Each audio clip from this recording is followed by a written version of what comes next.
começando mais um Pop Doc, o seu episódio semanal de música Hello! pop.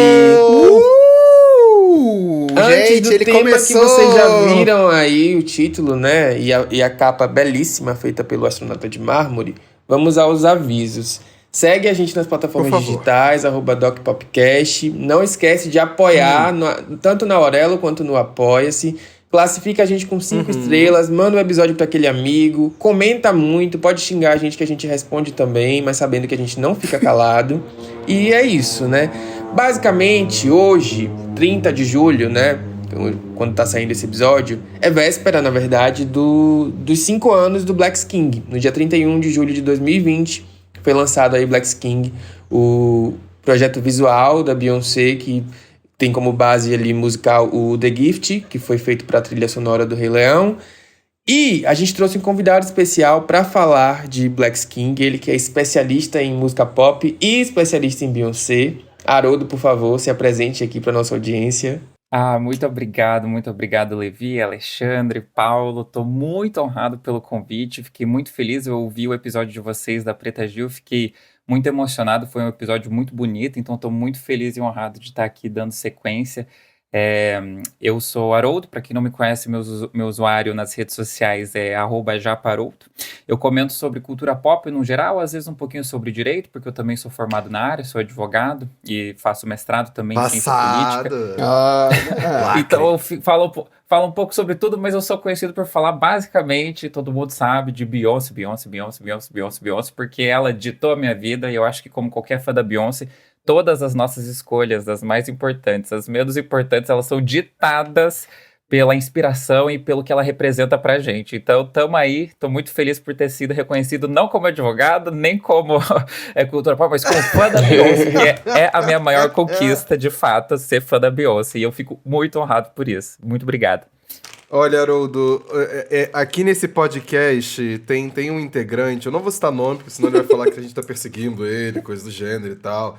Mas ele, assim, ele sempre fala ele defende essa ideia de que é importante ter uma formação, um diploma, uma coisa mais acadêmica. Ele sempre defende essa pauta. Com certeza, podcast, sabe? com certeza. A gente acha importante é muito falar importante. um pouco de cultura pop, mas tem um embasamento político, social, estudo. Nem que seja pra você Não, meter uma Santana? Constituição, quando alguma gay vier te atacar, você lê a Constituição aqui pra ela. Eu acho importante você ter uma formação, assim. Se for em direito, eu acho tudo, também acho um lacre. Tô pensando em fazer, inclusive, porque eu sou formado em engenharia. Tudo. Né? E aí eu Não queria faça, ter 2 de 3 da tríplice de cursos, que é engenharia, direito e medicina. Mas medicina ia ser muito insuportável, eu não quero não. Já eu direito já é defendo a insuportável. formação de Beyoncé. Você pode ir em qualquer lugar com esse card que você, olha, eu posso dizer que eu já conquistei empregos, acessos, diversas coisas na minha vida por causa de Beyoncé. Inclusive, quando eu estou fazendo planejamento financeiro, tem lá reserva de emergência. A gente sempre tem a reserva de emergência da Beyoncé. Então, o que acontece? A gente rege a nossa vida a partir disso. Eu sei bem o que é.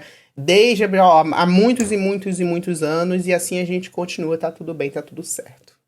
Olha, uma coisa importante que eu queria trazer pra vocês, que audiência, que eu comentei ontem no grupo lá do Pop Doc, a gente sabe muito bem que o Rennie completou 3 anos aí, então fica o convite pra você que quer ouvir a gente falando sobre Renaissance. Tem o episódio 50, em que a gente falou sobre quando completou 1 ano do Renaissance, e temos o episódio 45, que a gente fala justamente sobre a turnê da Renaissance, com um convidado, Eduardo De Rico, que participou aí da turnê na época, ele para comentar também aqui com a gente. Então, se você quer ouvir um pouquinho de Rennie, depois de ouvir um pouquinho de Black King aqui com a gente, tem esses 2 episódios aí para você poder se deliciar com nossas vozes falando mais sobre Beyoncé. Tem um episódio também do Clube Renaissance. Acabei de lembrar, que a gente fez com o pessoal que foi aqui em Salvador. Foi muito legal também pra ouvir. É verdade, tem esse também. Bom, E eu postei no YouTube um mini documentário do Renaissance agora também. Então fica aí pra quem quiser assistir. Tá vendo aí? Somos multiconteúdos aqui nesse podcast. Exatamente. Pode sair daqui pra onde você quiser. Mas antes disso, finaliza esse episódio aqui. Vamos lá, vamos entrar no grande tema. Porque quando eu me dei conta de que o Black King estava completando 5 anos, bateu um pouco o peso da idade, né? Se a gente para pra pensar que se você tivesse grávida aí, quando o Black King saiu, a criança já tá indo pra escola. Então, assim, já foi, né? Já tá aprendendo quase a escrever. Então, você me deu um negócio assim. Mas, de fato, a gente consegue ver uma evolução da Beyoncé. Que o Black King, eu acho que ele é um grande marco cultural e também um marco na carreira da Beyoncé, né? Eu acho que existem diversos marcos. Tem o Beyoncé, tem o Lemonade, tem o Black King. A Beyoncé, a cada álbum, ela vai criando um novo marco pra ela. Mas o Black King, ele pega num lugar diferente. Porque eu acho que é um grande momento em que ela deixa de ser o centro da narrativa e ela coloca o centro da narrativa em um outro lugar. E aí, nessa questão de afrocentrado e afrofuturismo e todas essas questões que ela traz mais pra ela, ela já vinha trazendo no Lemonade e no Beyoncé, mas ela deixa de ser o centro da história, da narrativa em que ela conta. Ele foi lançado no Disney Plus, e que foi uma grande surpresa pra gente, porque até então ela não tinha nenhum contrato aí que a gente não sabia. Então eu lembro muito desse momento de que, primeiro que quando foi anunciado que ela faria a trilha sonora do Rei Leão, porque tem essa questão de que o Black King ele é inspirado na história do Rei Leão, de forma geral, a gente ficou meio dividido, né? Porque há muito tempo que a Beyoncé não fazia uma trilha sonora, e aí a gente sabe que o histórico dela fazendo trilhas sonoras é, assim, a gente guarda como fã, mas de fato não são grandes acontecimentos. Qual é o histórico dela com Leão. trilha que você não gosta? Me conte aí, me lembrei. Eu também ia perguntar isso. Pode falar. Rise up. Nossa, eu adoro essa for música. you and me. Mas tem Listen, né? Tem Listen, que é icônica. Little fire, little woman, little fire, woman in rise. Não, tem uns históricos, assim, não vou dizer Tem que ela uma faz... outra que ela não é boa, tá bom. Ela não entendo. faz mal, não é que ela fala, é ruim, não é ruim, mas também não é bom, não é aquela coisa marcante. E eu acho que Eu com o não Black gostei, King, não concordo, não achei ruim, não acho ruim, não.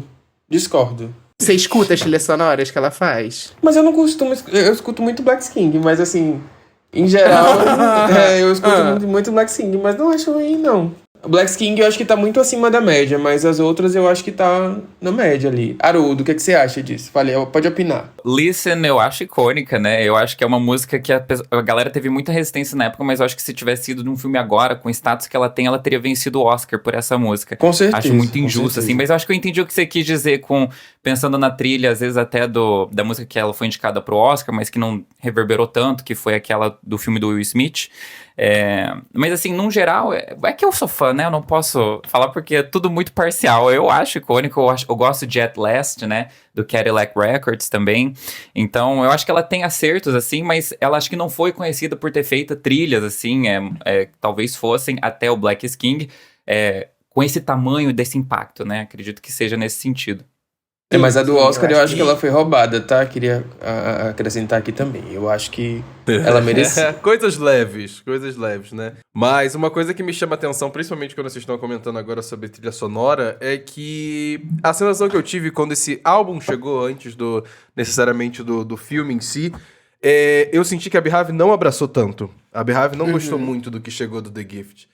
E só pararam pra, de fato, prestar atenção quando ela falou assim, então, vocês não vão prestar atenção nisso aqui não? Então tá bom, toma aqui um filme. E aí todo mundo realmente parou para assistir e, de repente, começou a ter um outro lugar dentro do coração da Beehive.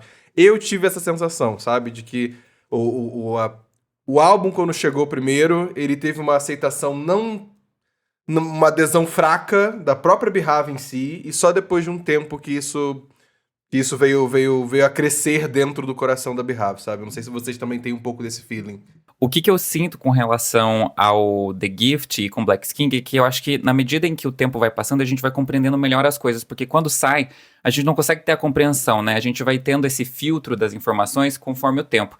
Eu sinto que o The Gift e o Black King, essa era, ele foi um período muito importante porque ele foi um período de transição na carreira da Beyoncé, porque antes eu separava a carreira da Beyoncé em dois momentos principais. O momento em que ela tinha o gerenciamento do pai dela, o Matthew Knowles, que daí o grande marco de separação disso foi o lançamento do For, e eu sinto que o For também foi uma transição para o que veio depois, que ela precisou lançar o For, que foi quase que um teste para ver como é que ela lidava sozinha, para daí depois ela entender qual que era o lugar dela, e daí lançar o Self-Title e daí o Lemonade. E agora, olhando agora com mais tempo, eu sinto que teve um terceiro momento na carreira dela, que foi o The Gift, que pra mim é como se fosse o The Gift e o Black King tivessem ali igual o For. Foi um período de transição pra ela lançar o que ela lançou, que daí foi o Renaissance e agora o Cowboy Carter, e é o que tudo indica um ato 3 que a gente possivelmente vai ser rock. Por que eu falo isso? Porque o Levi falou antes, né?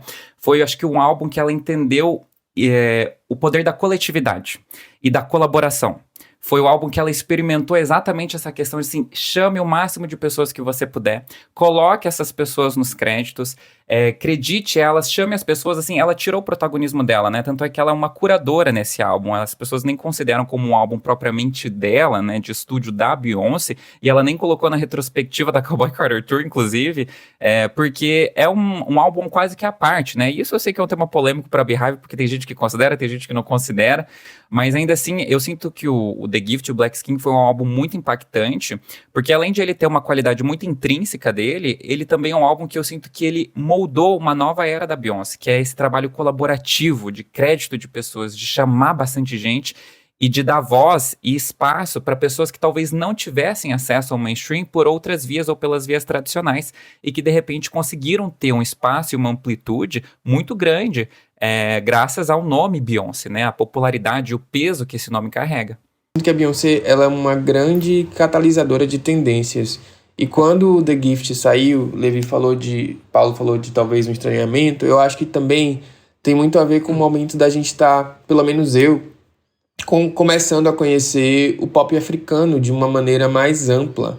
Eu acho que foi um momento que a gente tinha diversos artistas africanos começando a ascender ali na cena, e a Beyoncé, ela reúne esse time gigante e ela traz essa galera pro centro da narrativa e faz com que realmente cause um certo estranhamento, porque a gente não está habituado com gêneros que vinha tanto com afrobeats, depois agora a Tyla já veio um pouco mais tarde com mapiano, enfim. Então eu acho que esse estranhamento também é muito natural. Então ela meio que catalisou essa tendência que já estava rolando, já estava acontecendo e jogou ali no álbum um time muito grande de artistas.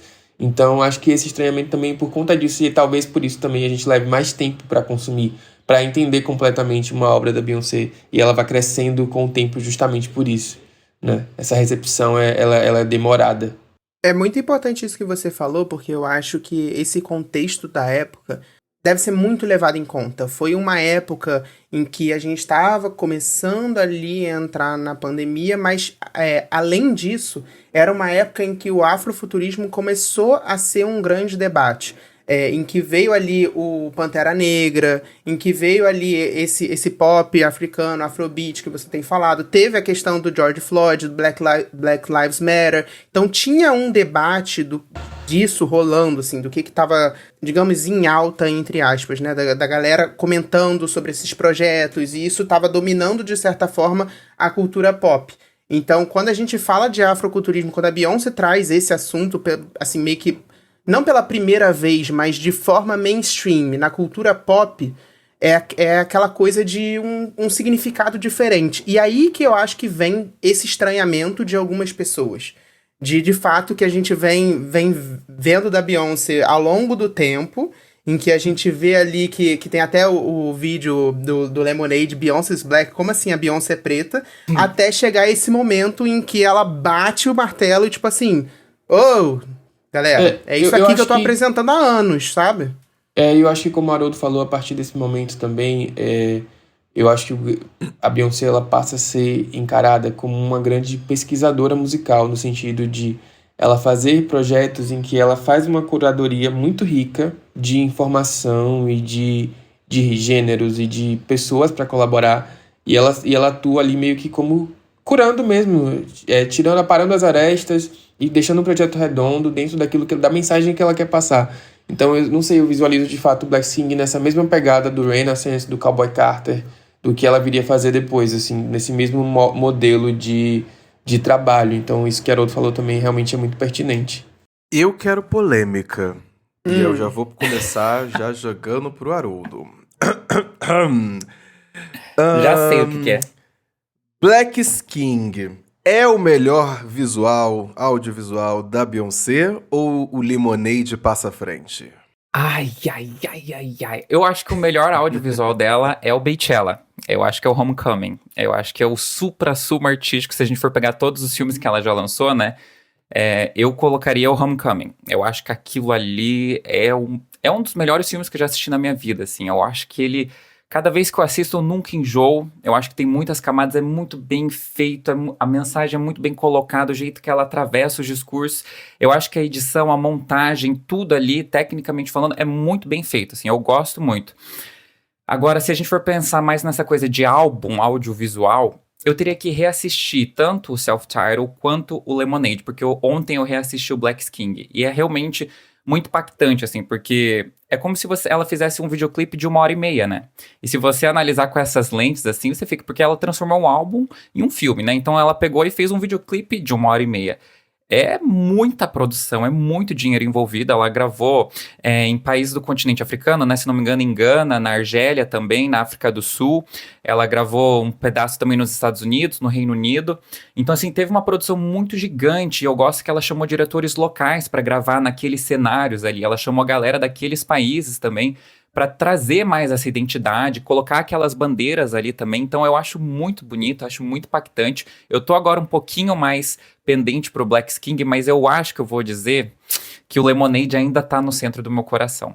Eu acho mais intimista, eu acho ele... Nossa, não sei, eu acho ele muito forte. Mas o que eu gosto do Black King?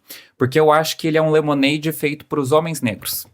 O Lemonade foi feito para as mulheres negras, e eu acho que o Black King é um Lemonade versão homens negros, assim, para trazer uma perspectiva, para você conseguir trazer um paralelo mesmo, assim. Eu tenho um discurso ontem que eu estava reassistindo o filme que eu achei muito impactante, que é o Jay-Z que fala que a gente, no Ocidente, ficou traduzindo bem e mal, né, como essa coisa binária, esses opostos.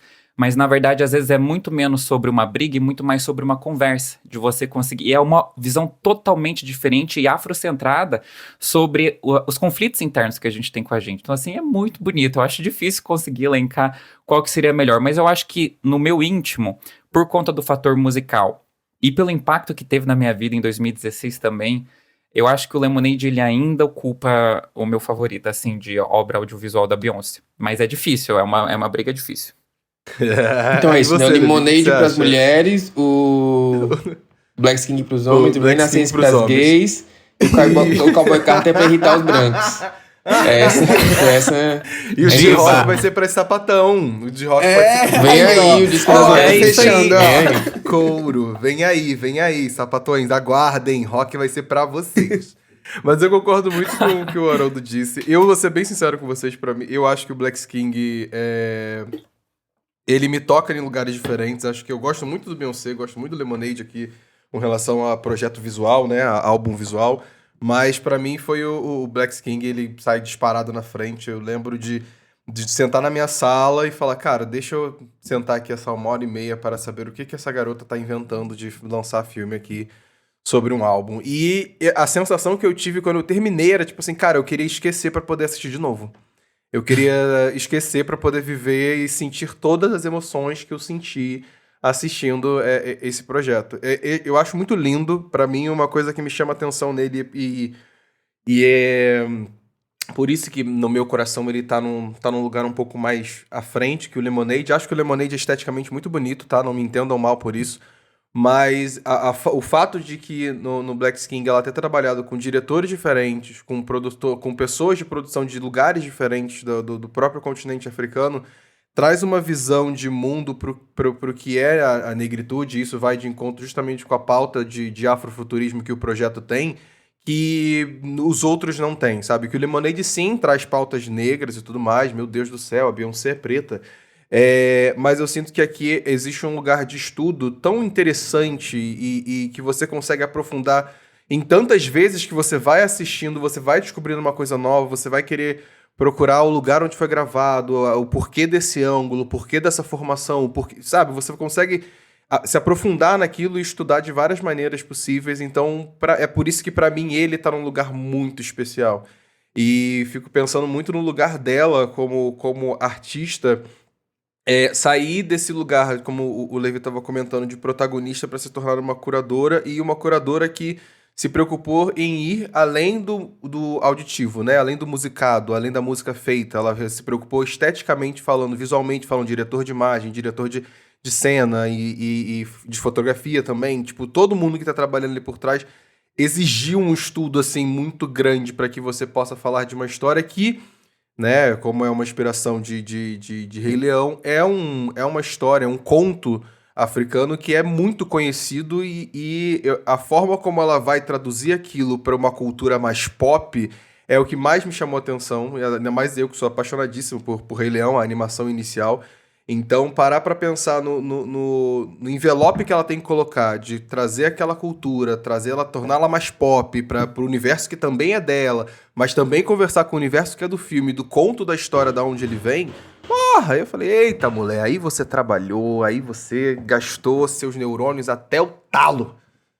Quando a gente fala do Black King, eu fico até triste, porque ele me dá uma sensação de que ele merecia tão mais. Quando eu vejo, assim, artisticamente o que ele é, o que foi pensado, todos os planos, todas as referências, e é isso. Esse episódio, inclusive, ele não tem a intenção de trazer todas as referências, porque a gente ficaria aqui 5 horas falando e muito provavelmente a gente não falaria de todas elas. Então é tão bizarro que quanto mais... É isso, a gente tá debatendo esse filme 5 anos depois e provavelmente a gente não descobriu todas as referências que tem dentro dele. Então, artisticamente, ele é perfeito. E aí, quando eu paro pra olhar... que às vezes até gente da Beehive mesmo ignora, assim, o projeto, né, Mel? Então, ele meio que passou batido, embora tenha feito história, olhando num olhar de cultura pop, ele meio que passou batido. Pra muita gente. E me deixa triste, porque, assim, de fato, um dos conteúdos pop, assim, sei lá, se eu fosse listar, assim, sei lá, 10 conteúdos pop que você é obrigado a estudar e saber. Eu colocaria o Black Skin com maior tranquilidade do mundo, Também. assim, é muito bizarro. Eu acho que visualmente ele é o projeto mais forte da Beyoncé, assim. Eu acho ele muito rico visualmente. É uma coisa que eu gosto de parar pra ficar olhando, assim, sabe? Não sei, aqueles visuais icônicos, grandiosos. Ela pega muito da Qual o seu estética momento preferido do afrofuturista. filme? Find Your Way Back. Eu desafio qualquer pessoa, Bingo. qualquer ouvinte desse podcast a me dar um clipe melhor da Beyoncé do que esse. Não tem. Esse é o melhor clipe Não da tem, carreira. não Esse tem. clipe é muito lindo. Ele é muito lindo, sério. Eu queria botar um telão no meu quarto pra ver esse clipe. Tipo, Ele é belíssimo. surreal. Então, O meu não é, sabia? Qual é o seu? Qual Qual é o seu momento preferido? Os meus momentos... Então, antes era esses... eu acho que era os que ela lançou como videoclipe no YouTube, que eu realmente achei que eram os melhores. Tipo, Already, eu acho que é icônico, a dança, tudo é muito bom. Eu amo Brown Skin Girl também, eu acho o videoclipe lindo. É o momento em que a Beyoncé tem uma hora que ela fica fazendo um ritual de brincadeira com a Blue Ivy ali, com uma música de instrumental no fundo, que me dá vontade de chorar de tão lindo que é. Mas os meus momentos favoritos, ontem reassistindo com a visão hoje do Haroldo, de 5 anos depois, né? Que loucura que passou tanto tempo assim, é uma graduação, gente. É muito tempo. Os meus momentos favoritos... eles são os momentos em que não são as músicas da Beyoncé. Quando aparecem os outros artistas cantando naqueles outros países, com uma direção diferente, eu sinto que tem uma identidade essencialmente do continente africano tão forte ali, que eu acho que quando ela se retira um pouco de cena e dá o protagonismo para os outros se sentirem mais à vontade, eu sinto que é quando a fotografia me interessa mais, é quando os takes me interessam. E olha que é engraçado, porque nas músicas em si eu me interesso nas partes que tem a Beyoncé, né? Mas visualmente o álbum me pegou ontem nos momentos em que ela mostra as músicas que ela não canta. Achei lindo, lindo, lindo. Reassistindo, pra mim, esses foram os momentos que mais me pegaram. E o discurso do Jay-Z sobre o bem e o mal. Porque é antes de ele cantar aquela música Mood Forever, né? E tem um paralelo com a história dele muito interessante, porque ele vira o Simba, mais ou menos, né? Tem vários simbolismos ali, um pouco de surrealismo também. Não segue uma sequência lógica lá hollywoodiana de filme, né? A Beyoncé, uma hora, ela é uma mãe, outra hora ela é uma entidade, outra hora ela é a Beyoncé cantora cantando num videoclipe. Então por isso que eu falo que é um videoclipe de 1h30, porque ele não segue os parâmetros quase que aristotélico, assim, de início, meio e fim. Tem muitos paralelos, é muito simbolismo, muitas camadas, assim... e eu gosto porque tem um paralelo com a história do Jay-Z ali, eu acho que por conta do contexto dele, da pessoa que se perde por um momento na vida, mas depois consegue se encontrar e se perde ali porque é o contexto em que ele está inserido, são as vias pelas quais ele acha a forma de cooperar e operar no mundo. E depois ele se acha e a voz da mulher é a sabedoria, né? É a voz da potência e não esse lugar da submissão e coadjuvante, igual costuma ser nas histórias mais ocidentalizadas. A mulher é um centro... E nesse momento do Mood Forever é a hora que se explica melhor isso. Nossa, eu acho essa parte icônica também. O discurso do Jay-Z sobre bem e mal e essa perspectiva mais afrocentrada, assim, pensando nas religiões, na cultura do povo, nas cantigas, nas histórias daquelas localidades. Eu acho ali muito bom. Não, e convenhamos que Mood Forever, na parte pop ali, é a parte que mais conquista a gente. Eu acho que se a gente for pensar, assim, numa música que seria um puta hit, se tivesse sido levemente investida, Mood Forever, quando você bota a Beyoncé e o Jay-Z ali, ela no auge da beleza, assim, ela tá a coisa mais linda do mundo, de oncinha, e ela vem com aquela coisa meio rap, ostentação, e o quanto ela conseguiu trazer... isso ali pra eles, pro casal, e ao mesmo tempo isso tá envolvido na história e tem tantos significados. Eu amo muito, que pra mim também tem o lado um pouco de Brown Skin Girl, também quando ela traz ali a Blue Ivy, a Kelly Rowland, e tem todo o significado dentro do filme. É o momento em que o arco fecha pra mim e eu fico, meu Deus, isso Nossa, daqui eu lembro de ter chorado tanto a primeira vez que eu assisti Brown Skin Girl. Caralho, eu me desmanchei, eu virei água enquanto eu tava chorando assistindo essa parte. Porra! Cara, sabe qual que eu chorei muito? Bigger, na época da pandemia. Eu ouvi essa música, me dava vontade de chorar. Eu acho Você o começo na pandemia, um preso em lacre. casa, pensando assim, eu preciso ser maior do que eu, o futuro tem que ser maior. Acontece. Eu estou reservado para algo muito maior do que isso daqui que eu estou passando neste momento. Sim, pelo amor de Deus. O começo do Black Skin é um lacre, ela falando que preto seja sinônimo de glória com o bebê. Nossa senhora. Inclusive, tem um clipe nacional que parece que é parte do Black Skin, que é Ginga, da Isa. Parece que ela tirou daquela... Parece que o cenário é parecido, não sei. Me dá essa sensação também quando eu assisto. E quando ela fala também, nós conhecemos a beleza antes de ser a beleza. Cara, tudo Nossa, assim, tem tanta frase nesse filme que você, Frases de assim... impacto. Sim, que assim, Tem uma vários simplesmente... lacres assim também, que ela colocou um mordomo branco pra causar, pra dar uma causada na internet. Ela foi abusada. Entendeu? Ela foi abusada, né? Ela falou assim, vamos colocar um branquinho pra escovar meu dente. Aí teve ali Sim, Lilian tá Schwartz bom. falando que ela glamoriza a África com estampa de oncinha, aí foi o tópico do Jura? Twitter, o dia inteiro teve esse brigando no debate. Twitter. Nossa Teve esse senhora. debate, rolou esse debate.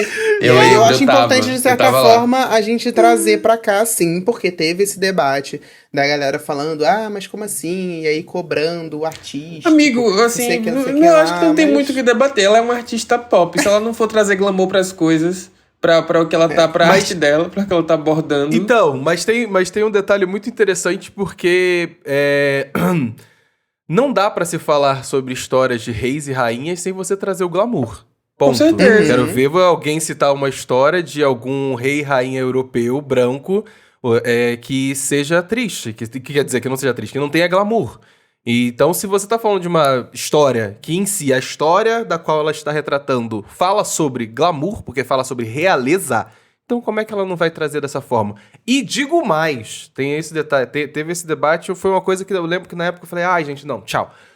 E porque você pra querer problematizar um lugar quando você traz pessoas que estão ali em prol de querer tratar aquela narrativa e que são daquele lugar. Quando você para pra olhar a lista de diretores, que são pessoas que escolhem como vai ser uma apresentação visual de alguma coisa, são os líderes da visão que aquele lugar, que aquele, enfim, aquele produto tem pra gente. Todas as pessoas são pessoas nativas de lugares diferentes do continente africano. Então, tipo assim, eles escolheram falar de realeza, falar de glamour da maneira que lhes cabia. Aí é muito doido as pessoas quererem ir por esse caminho de querer desconsiderar de alguma maneira, né, o trabalho ou o projeto, falando que, nossa, é glamour com estampa de oncinha. Me poupe, Eu acho que existe um ponto aí. Eu acho que existe um ponto aí que é importante sim ser levantado. De fato, esse filme existe a Beyoncé, que é uma mulher norte-americana, preta, bilionária, capitalista, fazendo cultura pop em cima de um ato político. E sim, é isso. A gente não pode esperar da cultura pop que ela seja uma revolução. Eu acho que a Beyoncé faz a revolução da forma que ela pode fazer politicamente. E eu acho que você realmente funcionou. um ponto a levantar, assim, fora do Twitter, realmente isso... A louca. Porque, eu assim, acho que tem as isso. Eu acho que pessoas, tem elas isso. Fora são- do Twitter, as pessoas estão debatendo Não, isso. eu acho que existe uma ala da internet que gosta muito de vomitar moralismos em relação a coisas que têm pouca utilidade no dia a dia. A música pop é feita por pessoas ricas, bilionárias, sempre foi assim e vai continuar sendo. Sim. Agora, um artista escolher trazer na sua arte, trazer à luz a temas Sim. tão caros à comunidade negra, partindo do lugar dela, sem... Eu não vejo ela invadindo o espaço de ninguém. Na verdade, ela traz as pessoas com ela sobre as histórias que ela quer contar, não é um problema. Sabe, a gente não... Beyoncé não tá aqui pra propor a superação do capitalismo, eu acho isso uma Sim. maluquice. Quem fala isso e quem espera isso, sei lá, a gente não... Sabe? Ela nunca se propôs a isso, esse não é o papel dela. Então... É maluquice não, a gente sabe exatamente de onde vem isso, porque ninguém tá cobrando do artista branco que tá cantando sobre o gloss na capinha do iPhone da mulher dele, que isso é um ato revolucionário e Como você tá político atacando e ninguém... outro homem negro aqui nesse podcast? Brincadeira, gente. Essa piada do Justin Bieber negro já saturou, não tem nem mais graça, não sei nem por que eu fiz. Não, já Mas foi. assim... Mas é isso, ninguém tá cobrando um ato revolucionário, político de uma pessoa assim. Então, quando a Beyoncé faz de fato o ato Mas é porque revolucionário, eu acho que no ela caso ainda da tá sendo Beyoncé, é cobrada porque a mais. régua dela é tão alta que você não tem o que criticar, tipo, tecnicamente. E aí você tem que inventar temas que fogem da alçada dela para criticar. Então a gente já teve Beyoncé versus Karl Marx. A maioria dessas brigas, assim, todas eu tô envolvido. Porque eu adoro procurar confusão na internet com essa galera. Então, Mentira, sempre que você gosta de nessa arranjar vibe. confusão.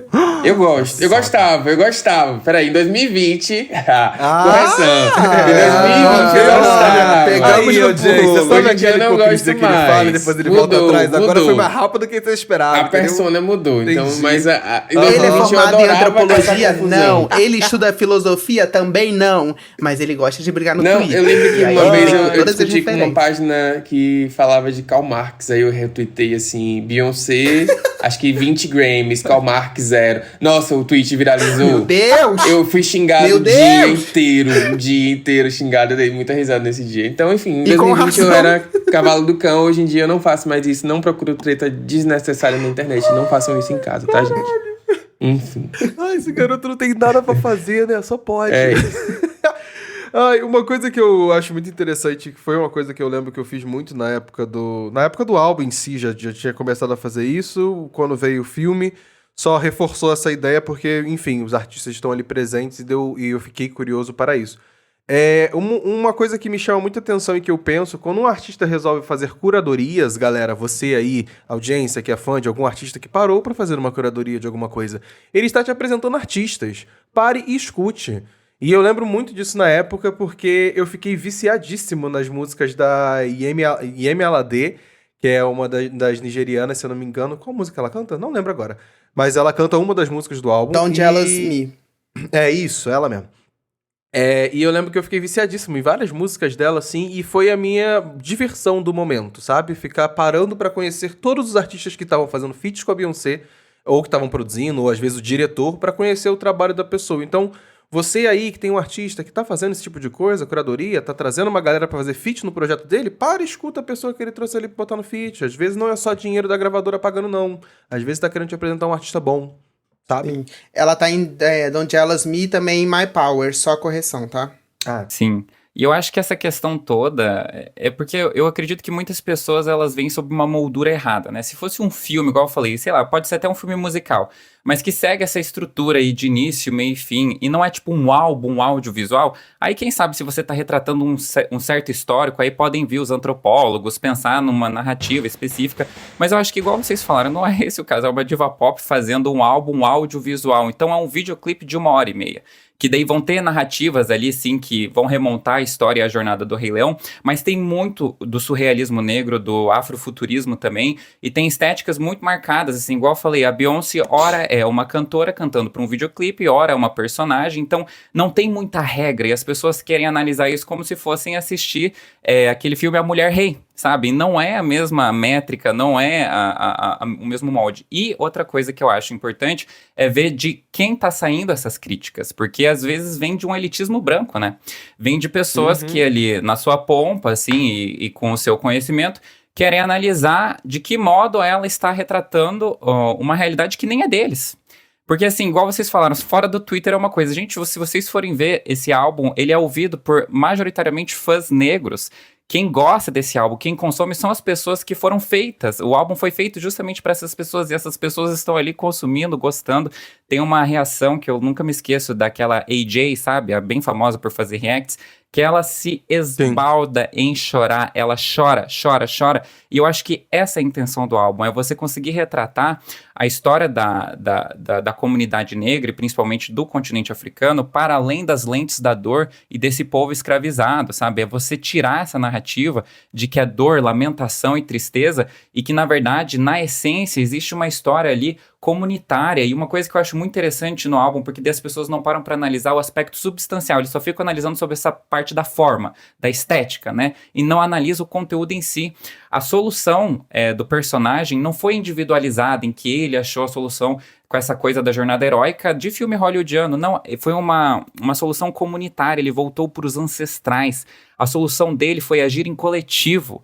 E tem muitas referências e paralelos nesse filme que são muito fortes e que as pessoas ignoram. As pessoas, elas olham só sobre essa ótica, porque ela usou uma estampa de oncinha. Meu Deus, essa é a única coisa que você conseguiu enxergar? E é óbvio, porque essas pessoas não têm a vivência de uma pessoa negra para conseguir entender a dimensão disso e do impacto. Então eu acho que é muito interessante ver de quem que tá vindo esse tipo de crítica, porque geralmente não são dessas pessoas, são das pessoas que, no meio do seu academicismo, no meio da sua análise e perspectiva ali muito específica, acadêmica, intelectual, querem, no seu escritório, falar o que é ser africano o suficiente ou não. E por mais que essas pessoas possam ter argumentos, eu acho que é muito também a forma como você coloca essas palavras. Eu lembro que deu toda aquela polêmica com uma antropóloga muito renomada e, de fato, que tem obras muito relevantes, assim, na pesquisa, mas que o jeito que ela escreveu, ela poderia ter escrito de outra forma. Foi cínico, foi debochado, falando de um jeito, assim, muito ignorante. Então, acho que tem que analisar muito também de quem que tá saindo e como que tá saindo. Porque uma coisa é você fazer uma análise crítica, que a gente aqui, de certa forma, também tá fazendo. Outra coisa é você escrachar isso e ignorar totalmente o restante das outras. Porque, assim, você reduzir a artisticidade de alguém que trabalhou muito arduamente, quem falou isso foi a própria mãe da Beyoncé, né? Que ela trabalhou incansavelmente, tirou dinheiro do próprio bolso para fazer esse projeto acontecer.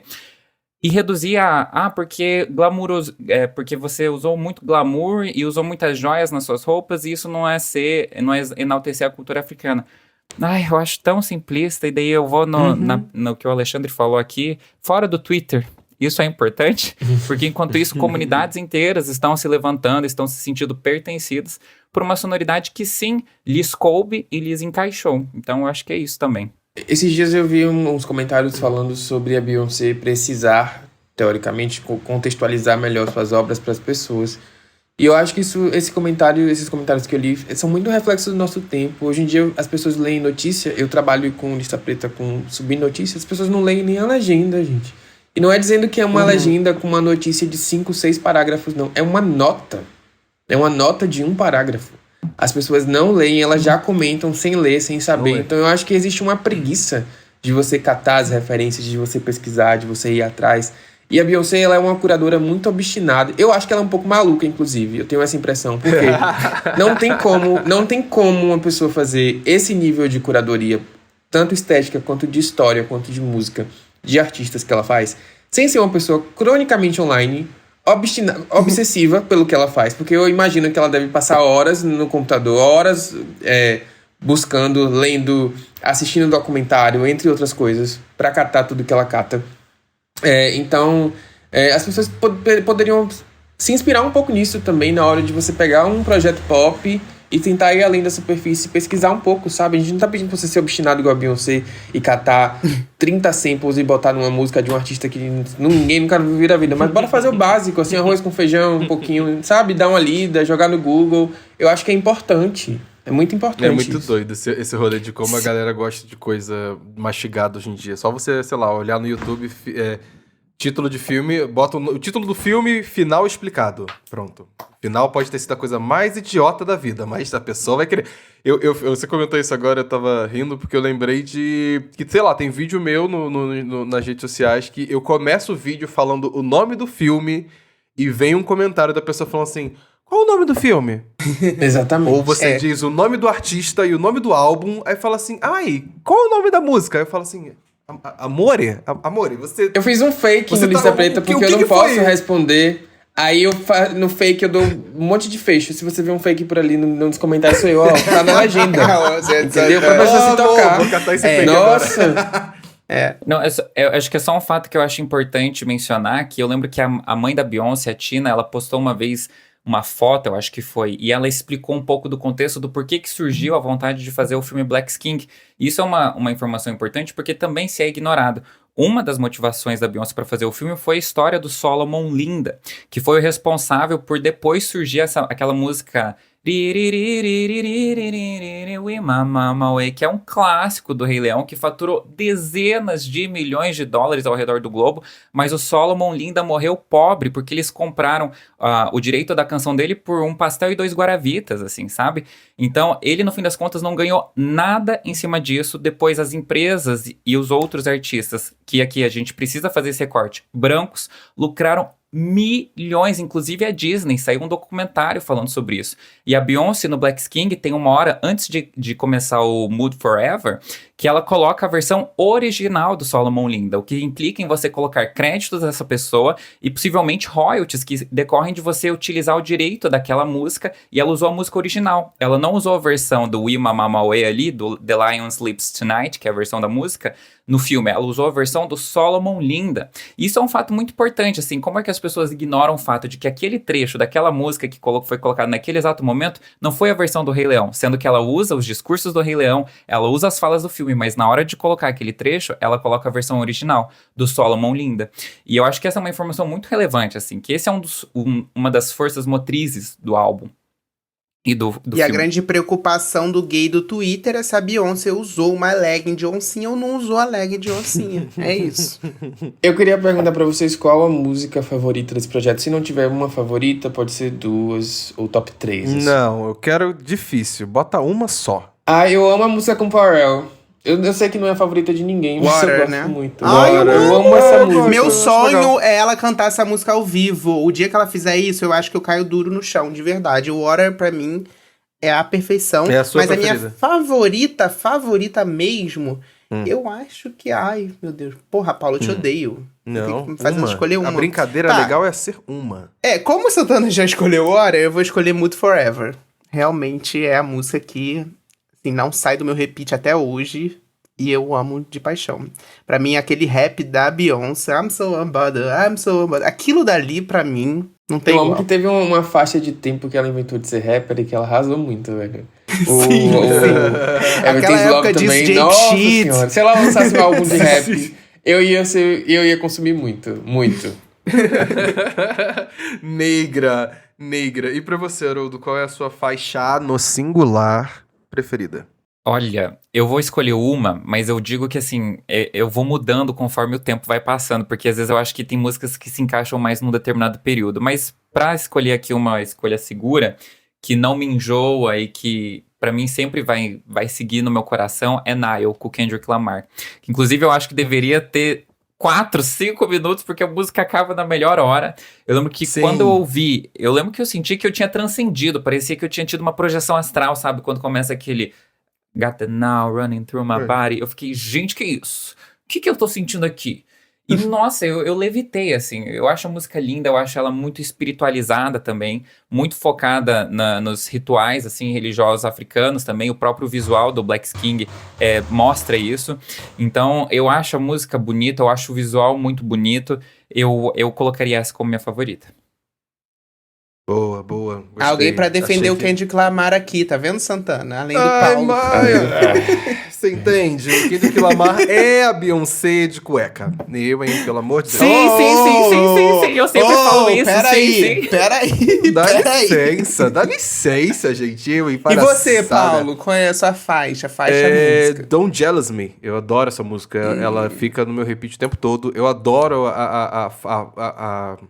Eu gosto do groove da música. Por isso que eu sou viciado nele até hoje. Ele toca, eu vou querer cantar, eu vou querer dançar, vou querer me mexer. É a minha preferida de longe, assim, do projeto. E as outras voltam num lugar muito afetivo. Mas essa aqui é a que toque, let's go! E já que estamos falando de Beyoncé, a minha favorita da Blue Ivy é My Power. Porque pra mim a música, depois dos solos de dança, virou da Blue Ivy e ela é dela. Nada me tira da cabeça. Essa menina de que aquela cresceu, música né? não foi feita. É o primeiro cover que a Blue vai fazer, vai ser de My Power. Eu não gosto de lembrar disso, Primeira não, vez porque eu que sou eu muito ouvi, velho quando eu lembro. Que ela tava criancinha numa no Power. palco aí, já tá aí, ó. Gente. Inclusive, ninguém falou Brown Skin Girl, né? Nossa, achei que alguém falaria. Mas é porque a gente botou porque na eu não parte sou do girl, visual. né? Brincadeira. Eu amo que a sou Beyoncé, girl, sou boy. ela tem o Vingadores Ultimato dela, que é a Kelly Rowland, é o Jay-Z, é a Michelle Williams. Todo projeto você sabe que vai ter alguma aparição de algum desses, pelo menos, ali no meio. Então ela tem o próprio Vingadores dela também. Eu amo também. E a gente fica sempre super emocionadinho toda vez que aparece. Né, que aparece a gente, como se a gente não esperasse, mas já sabemos que vai estar lá. Eu queria muito que ela trouxesse a LeToya pra um negócio desse. Eu gosto muito da LeToya, sou apaixonado pela LeToya, gente. Então, quem sabe aí mais pra frente. Pra quem não sabe, a LeToya é uma das membros antigas do Destiny's Child. Eu não quero falar de Destiny's Child porque... Inclusive teve uma interação fofa delas aqui recentemente, que eu acho que vem aí alguma coisa, viu? Espero que venha. Por que você não quer falar dela, Levi? Eu tô chateado com Por que você tá Destiny's chateado, Child, amigo? porque eu orcei o show de Las Vegas pra ir. Eu estaria presente naquele acontecimento. Quando eu acordei e eu abri o celular e eu vi que aquilo aconteceu, Shabuzi, não sei o quê, no dia que eu ia, e eu estava no Brasil, na minha casa, no cu da Barra da Tijuca... Aí eu falei, realmente, Deus tem seus preferidos e talvez eu não esteja entre talvez eles. você não seja um deles, né, amigo? Tópico sensível.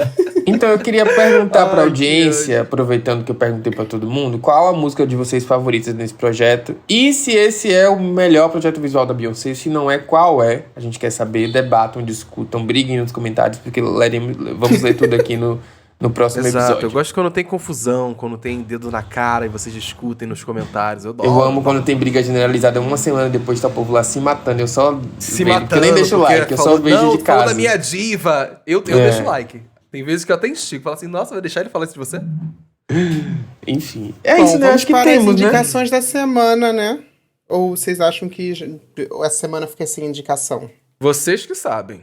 Eu não tenho indicação essa semana. Vocês têm indicação? Nossa, eu tenho. O Paulo tem. O Paulo não só tem indicação, o Paulo tem uma bíblia aqui que ele separou. O dever de casa que o apresentador desse podcast sempre faz, né? É um arraso.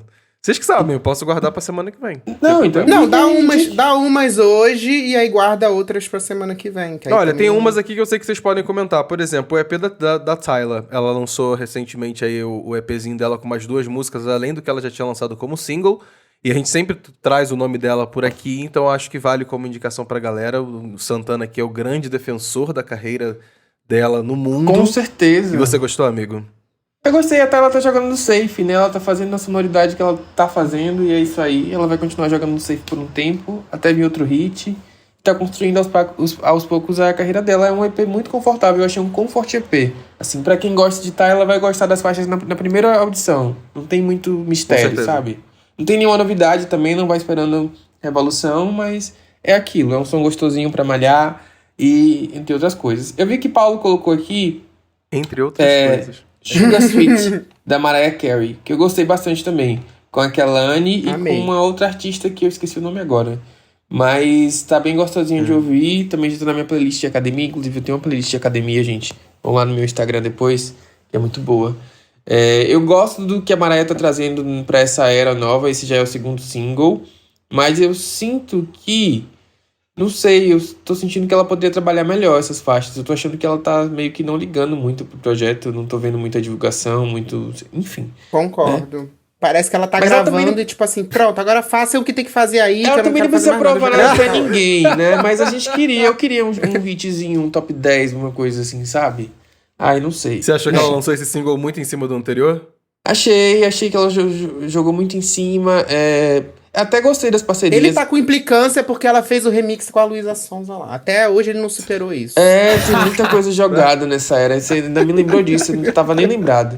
Pois é, então eu tô achando meio... Ai, Mariah, vamos fazer mais, por favor. Queremos uma era digna de você.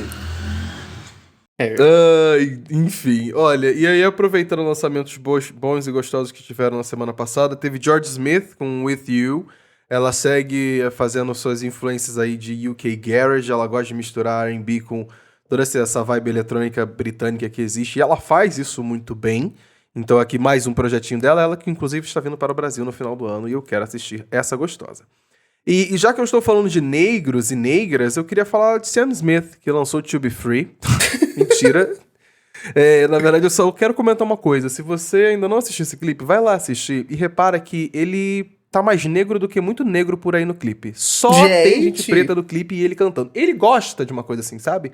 Dá pra sentir esse feeling nele. Ele é verdade que ele Eu virou não vi padrão ainda o clipe, de novo? não, eu vi a música. Eu não assisti ainda, não é verdade que ele virou padrão novamente? Porque eu vi uns comentários, assim, dizendo que ele padronizou. Ele tá um pouco mais magro, mas não chegou a virar padrão, não. Acho que Peraí, a gente tem que redefinir o que é padrão, gente. Calma aí. Exato. Hoje em dia, qualquer coisa é padrão. Não é assim também. Não acho que ele tá. Não acho que ele se enquadre no padrão e não acho Não vou que julgar, ele porque Demi vá se Lovato encaixar voltou a em ser algum padrão momento. e eu estou amando. Inclusive, sexta-feira, Fest Ela pode. vai estar no replay. Exato. Entendeu?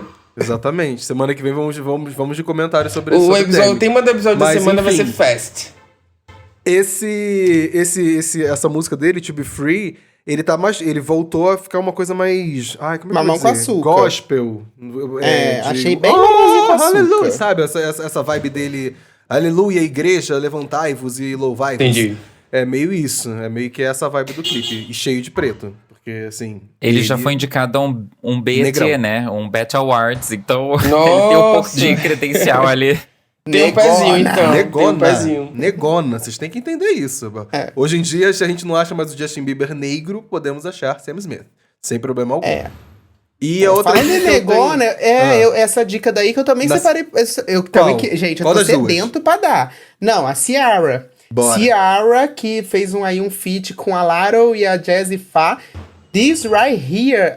A gente, Ciara do Velho Testamento está de Sim, volta. graças Essa a Deus. música poderia ter sido lançada nos anos 2000 e seria um puta hit. Então vão lá ouvir que realmente Ciara está entregando tudo nessa nova fase. A gente teve aí o remix de Ecstasy com Normani e tudo. A gente tá amando essa época de Ciara. E agora um single diretamente da época de One Two Step, Get Amigo, Up. quando começou, eu falei, gente, caraca, Ciara do Velho Testamento! Velho Let's Testamento, go! ela voltou. Amo! Eu tô adorando esse lançamento que ela tá fazendo.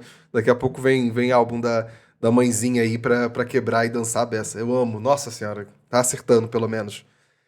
E a outra dica que eu tenho pra vocês é que ela me dá vontade de colocar uma calcinha e me sentir uma grande gostosa. Duquesa lançou a música Tão Quente e No Meu Clube. É um clipe também. As duas músicas saíram juntas e é óbvio que a gatinha é empresária e malandra. E o clipe de Tão Quente não é só apenas um clipe, como também um comercial. Até porque as calcinhas e blusas que elas usam é da marca da Duquesa.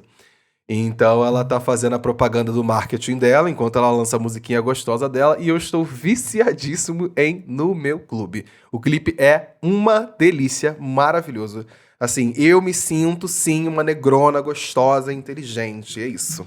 E em breve vem aí Paulo de calcinha no story do Pop Doc. Sim, Se vocês quiserem, podem sim. pedir que ele Amigo, vai eu tô falando postar sério, a foto. eu quase comprei a calcinha da Duquesa. Ela é muito linda! Eu apoio. Eu super apoio. eu Haroldo, vou você tem finalizar alguma só- música? Deixa eu ver se Haroldo tem alguma indicação também. Sim. Tem alguma Deixa eu indicação? pensar. Deixa eu pensar aqui. Eu tô numa fase que eu tô ouvindo muito as mesmas coisas. E o que você tem escutado de bom? Não precisa ser novidade, Não não. precisa ser nova, não. Alguma coisa que você esteja ouvindo que você esteja Olha, pra obcecado. falar alguma aqui, indicação eu tenho mesmo. ouvido bastante Bliss, da Tyla. Amo. Eu tenho ouvido bastante Walk of Fame, da Miley, com a Brittany Howard. E eu assisti um documentário, na verdade uma série documental que tá na Apple TV, que se chama 1971, o ano que a música mudou o mundo, alguma coisa assim. E ele conta a história da importância da Rita Franklin, da Tina Turner, do David Bowie, do John Lennon e vários artistas ali que mataram os anos 60 e construíram os anos 70 com a revolução da música negra, do rock, enfim. E tem algumas músicas ali que eu gostei bastante, que eu comecei a ouvir como se fosse lançada nesse século. Uma delas é Avalanche, do Leonard Cohen. É uma música bem babado, diferente, e que vem bem nessa época aí que tinha a segregação racial, a movimentação dos direitos civis da população negra. E tem uma que é mais de rock, assim, que é Baba O'Reilly, do The Who. Essas são as que eu tenho ouvido bastante, assim, que são músicas que estão no meu repeat. Mas essas seriam as minhas recomendações.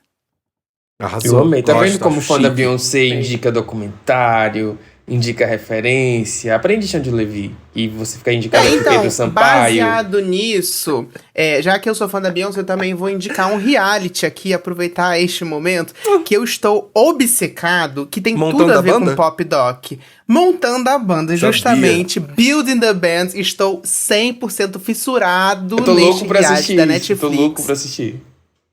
Ele é uma junção de Casamento às Cegas com The Voice e The Circle, que basicamente você tem que montar seu girl group, a sua boy band ou a sua banda, só ouvindo a voz das pessoas. E aí depois que você monta, a primeira vez que você vai conhecer essas pessoas é quando você vai cantar com elas ao vivo pela primeira vez. E aí depois disso vira uma competição e, gente, todo mundo é muito bom e muito carismático e muito bonito.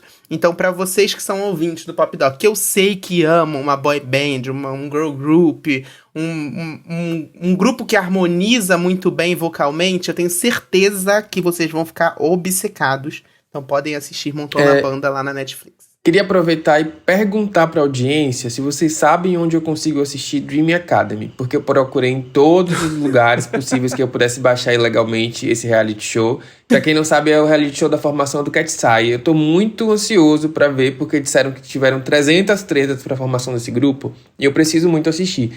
Então, se alguém souber, alguém que é aí que tá mais imerso na indústria do K-pop, manda mensagem pra mim, porque eu vou ficar muito grato, eu quero muito assistir. É isso. É isso, então, temos todas as indicações? Temos todas as indicações. Acho que podemos ir só pros comentários. Eu nem ia ler os comentários da edição passada, mas foram tão bonitos que eu acho que não tem como a gente passar esse episódio sem ler esses comentários. E tanto girl. Comentário fofo que, meu Deus do céu. Vamos lá. Eu vou me elogiar. Vamos lá. O Iago comentou assim. Eu peguei um comentário assim aleatório. A sensibilidade de vocês, em especial a do Levi, tornou esse episódio um dos meus favoritos. Lindo demais esse mini-doc. Inclusive, era o que eu imaginava do podcast de vocês quando anunciaram o nome e lançaram. Vocês são excelentes comunicadores. Viva a Preta Gil! A gente fez aí o último episódio baseado no legado da Preta Gil e vocês deixaram comentários bem fofos e emocionantes, assim, que acho que vocês curtiram bastante, né? Inclusive, tem um comentário aqui do Maurício Lima, que ele comentou através do Spotify. Você quer deixar seu comentário, pode deixar pelo Spotify ou lá no Instagram também, tá? Ele falou o seguinte: cheio de lágrimas ouvindo esse episódio. E trouxe aqui uma informação importante que a gente não comentou no episódio.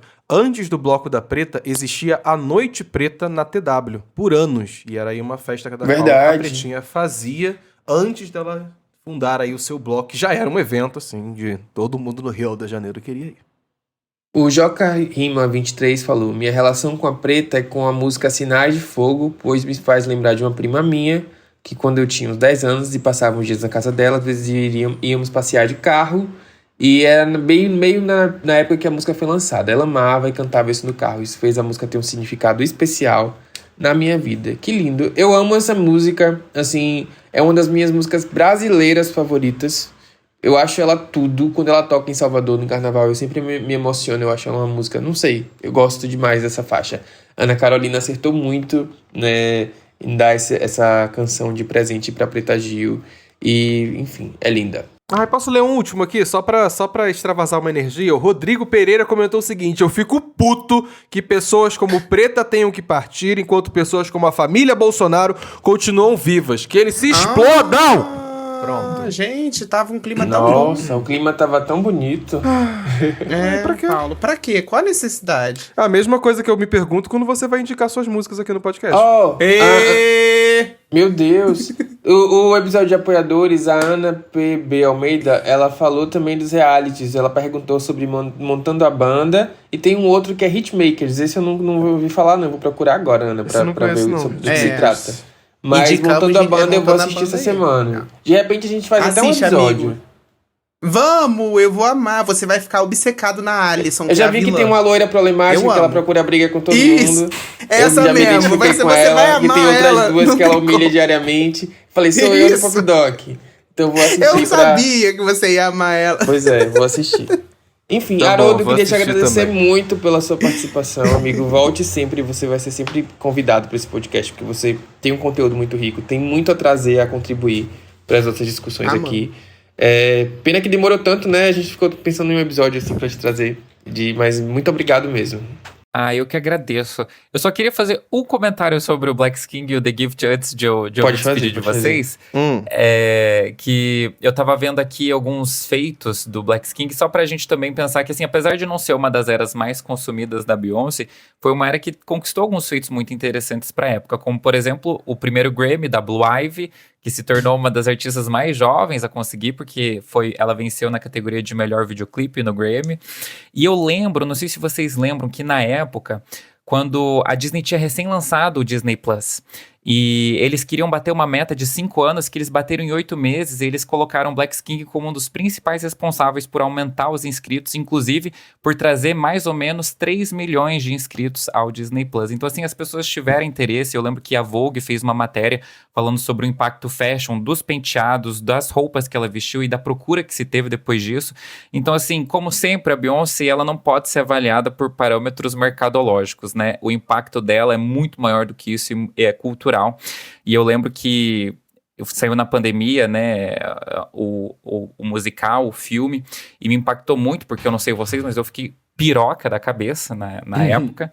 E ouvir o álbum é muito terapêutico, e pra mim ele tem um lugar muito especial no coração. Ele me ajudou muito nessa fase, e muito mesmo, assim, ele tá indissociado ao meu processo de cura que eu precisei passar, porque o álbum é um álbum de cura. Então eu fico muito agradecido de vocês terem me chamado pra falar justamente sobre esse álbum, que pra mim ele me tirou de um buraco numa época que eu tava realmente precisando. Então tô muito honrado por esse convite, acho que fez muito sentido que seja esse álbum. Tô muito feliz de ter tido essa troca com vocês, ter conhecido vocês apesar de ser por uma câmera, mas esse meet vai acontecer pessoalmente ainda. Vai sim. Então, muito obrigado. E adorei conhecer vocês, adorei essa conversa, e numa próxima oportunidade a gente conversa assim sobre algum outro assunto, seja Beyoncé ou não. Act 3 vem aí, se não Beyoncé em Copacabana, a gente nunca perde as esperanças. Amém. Amém. É isso, gente. Um beijo. Até semana Beijo, que vem. beijo. Se você é Tchau, apoiador, até sexta-feira. Tchau. Até sexta-feira.